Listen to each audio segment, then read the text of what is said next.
நண்பர்களே, நேற்று போட்ட அந்த வீடியோக்கு ஒரு கமெண்ட் வந்துருந்துச்சு. அப்போது 2வது உலகப்போர் நடக்கும்போது இதே மாதிரி தானே எல்லோரும் நினச்சிருப்பாங்க.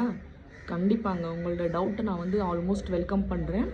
ஸோ இதே டவுட் வந்து எனக்கும் ஒரு டைமில் இருந்துச்சு. வேதத்தை ஆழமாக நான் வாசித்து அதை அறியதுக்கு முன்னாடி இந்த காலத்தில் நம்ம நினைக்கலாம் நம்ம வேதத்தை அதிகமாக அறிஞ்சிருக்கிறோம் அப்படின்ட்டு. ஆனால் நம்ம உண்மையிலே ஒன்றுமே அறியலை. அது மறுபடியும் வாசிக்க தான் ஆவியானவர் நம்மளுக்கு வழி நடத்துவார், அந்த ஞானத்தை கொடுப்பார். ஸோ கர்த்தர் உங்களுக்கு ஞானத்தை கொடுக்கணும்னா நீங்கள் ஆர்வமாக அதை வாசிக்கணும்.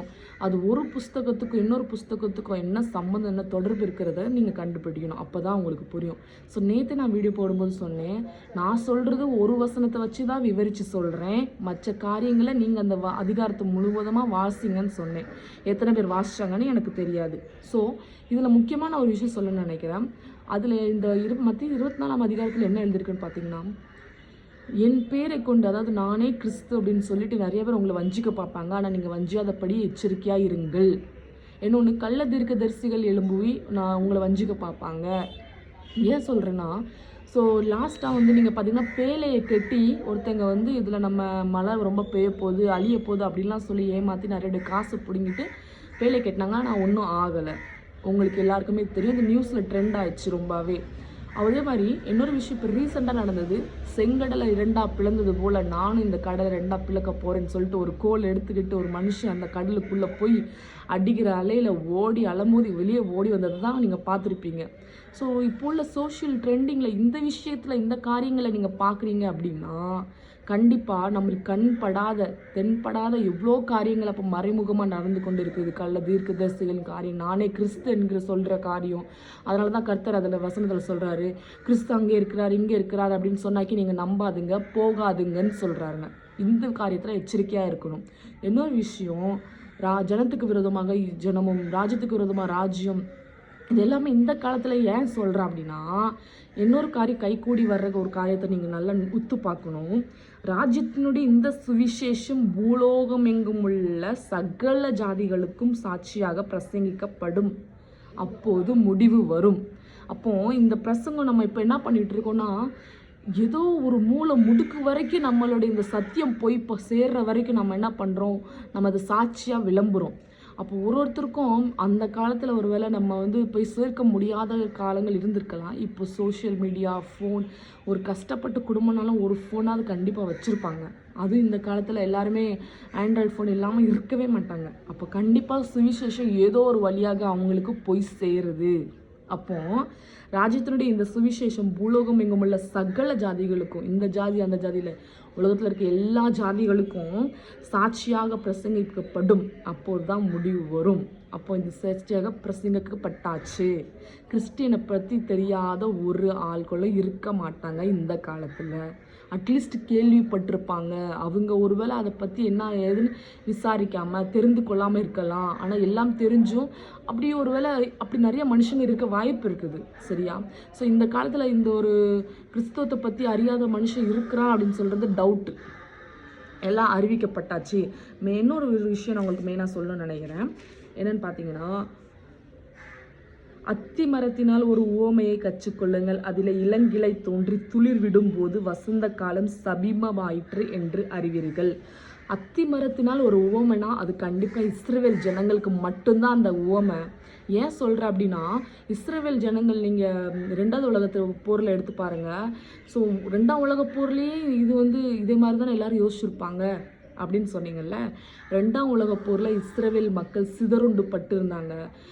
ஹிட்லர் கூட என்ன பண்ணார்னா, அந்த டைமில் யூதர்களை தான் அடிமைத்தனமாக வச்சு அவங்கள துன்புறுத்தி, அவங்கள துன்புறுத்துறதுல நம்ம ஜனங்கள் வந்து பார்த்து தைரியமாவாங்க அப்படிங்கிற ஒரு காரியத்தை கொண்டு அவங்கள ரொம்ப சித்திரவதை பண்ணாங்க அந்த டைமில். அப்போது சித்திரவதை பண்ணாங்கன்னா அப்போ அவங்களுக்குன்னு ஒரு தனியாக ஒரு இடம் இல்லை. அவங்களுக்குன்னு ஒரு வசிக்கிறதுக்குன்னு இதுதான் எங்கள் இடம்னு இல்லை. அவங்க எப்போ ஒன்று சேர்ந்தாங்க, இஸ்ரவேலுங்கிற நாடு எப்போ ஒன்றுச்சு அப்படின்னா 1970ஆம் ஆண்டில் தான் வந்துச்சு. அப்போது இது 2வது உலக போருக்கான காரியம் அல்ல. இதில் உங்களுக்கு தெளிவாகும்னு நான் நம்புகிறேன். இன்னொரு விஷயம், அத்திமரத்தினால் ஒரு ஊமை கற்றுக்கொள்ளுங்க. அதிலே இளங்கிளை தோன்றி துளிர் விடும்போது வசந்த காலம் சமீபமாயிற்று என்று அறிவீர்கள். அப்போ இப்போ வசந்த காலம் சமீபமாயிற்றுன்னு நீங்கள் இதை வச்சு தான் அறியணும். அதனால் ஒரு வசனத்தை வச்சு மட்டும் இல்லை. அதனால தான் நான் உங்கள்கிட்ட சொல்கிறேன், நீங்கள் திரும்பவும் அதிகாரத்தை எடுத்து முழுமையாக வாசிங்க, ஆழமாக அறியுங்க, உவமைகளை நீங்கள் ஞானமாக அறிந்து கொள்ளுங்க. அப்போது ரீசெண்டாக கூட அமெரிக்காவில் நீங்கள் எங்கள் ஒரிஜின் தான் இங்கே இருக்கணும், அதை தாண்டி வெளியே உள்ள மனுஷங்க எங்கள் நாட்டில் இருக்கக்கூடாதுன்னு சொன்ன உடனே பல மனுஷர்கள் அந்த நாட்டை விட்டு வெளியே போனாங்க. அப்படி இருக்கும்போது என்ன பண்ணிக்கலாம், ஒருவேளை அதில் யூதர்கள் கூட சிதறுண்டு வேறு வேறு நாட்டில் இருந்தாங்கன்னா அவங்க கூட திரும்பி அவங்களோட நாட்டுக்கு போயிருக்கலாம். அப்போது என்ன நீங்கள் புரியணும், எல்லா இஸ்ரவேல் ஜனங்களும் ஒன்று கூடி விட்டார்கள், இதுதான் காலம். இன்னொரு விஷயம் நான் உங்கள்கிட்ட சொல்கிறேன், நல்லா கேட்டுக்கோங்க. எப்படி எனில் ஜலப்பிரயத்துக்கு முன்னான காலத்திலே நோவா பேழைக்குள் பிரவேசிக்கும் நாள் வரைக்கும் ஜனங்கள் புசித்தும் குடித்தும் பெண் கொண்டும் பெண் எடுத்தும் பெண் கொண்டும் பெண் கொடுத்தும்.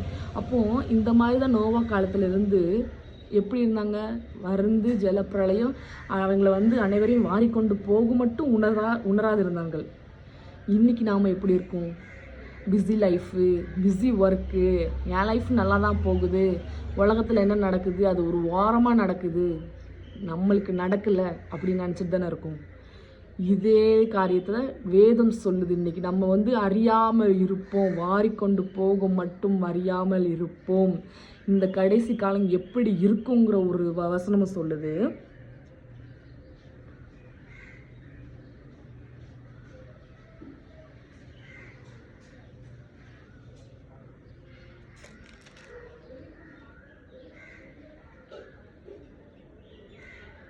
ஏனெனில் உலகம் உண்டானது முதல் இதுவரைக்கும் சம்பவித்திராததும் இனிமேலும் சம்பதியாததுமான மிகுந்த உபத்திரவம் அப்பொழுது உண்டாயிருக்கும். அப்போ உலகத்தில் இந்நாள் வரைக்கும் நடக்காத மிகுந்த உபத்திரவம் இந்த நாளில் நடக்க போகுது. இது கடைசி காலத்தின் ஆரம்பம். இப்போ மாதிரி நீங்கள் புரிஞ்சுக்குவீங்க நான் என்ன சொல்ல வரேன் அப்படின்ட்டு. நிறைய விஷயங்கள் நம்மளே தெரிஞ்சுக்கணும். எப்படி தெரிஞ்சுக்கணும், அந்த வசனங்கள் என்ன சொல்ல வருது, இந்த வசனத்தின் ஆழம் அர்த்தம் என்ன, எதை குறிக்குதுங்கிறத நம்ம ஞானத்தோடு அறிஞ்சோன்னா இதுக்கான விடையை, ஏதாவது இந்த கேள்விக்கான பதில் நம்மளுக்கே தெரிய வரும். நான் மறுபடியும் சொல்கிறேன், உங்களுக்கு எதுனா ஒரு டவுட் இருந்தாலும் நீங்கள் பரவாயில்ல கமெண்ட் செக்ஷனில் சொல்லுங்கள், நான் அதுக்கான வீடியோ போடுறேன். அது மட்டும் இல்லை, நீங்களும் வாசிங்க, அதுதான் பெட்டராக இருக்கும் உங்களுக்கு புரியறதுக்கு. தேங்க்ஸ் ஃபார் வாட்சிங், தேங்க்யூ. உங்களுக்கு டவுட் கிளியர் ஆகிடுச்சு நான் நம்புகிறேன். இன்னும் சப்போர்ட் பண்ணுறேங்க, மோட்டிவ் பண்ணுங்கள். உங்களுக்கு ரியல் லைஃப் இன்சிடெண்ட் பைபிளோடு ஒத்து போகுது, பைபிள் எழுதியிருக்க காரியம்தான் இந்த உலகத்தில் நடக்குதுன்னு உங்களுக்கு இன்னும் தெரிஞ்சுக்கணும்னு நினச்சிங்கன்னா எனக்கு like, share, comments and subscribe பண்ணுங்கள். நான் உங்களுக்கு சப்போர்ட் பண்ணுறேன். இன்னும் உங்களுக்கு வீடியோஸ் இதே மாதிரி நான் போடுறேன். இன்னும் ரியல் லைஃப் இன்சிடெண்ட்டில் என்ன நடந்துக்கிட்டு இருக்குது அப்படிங்கிற காரியங்களை, இல்லை உங்களுக்கு எதனா டவுட் இருக்குன்னா அதையும் நீங்கள் கமெண்ட் செக்ஷனில் சொல்லுங்கள், நான் உங்களுக்கு போடுறேன். தேங்க்ஸ்.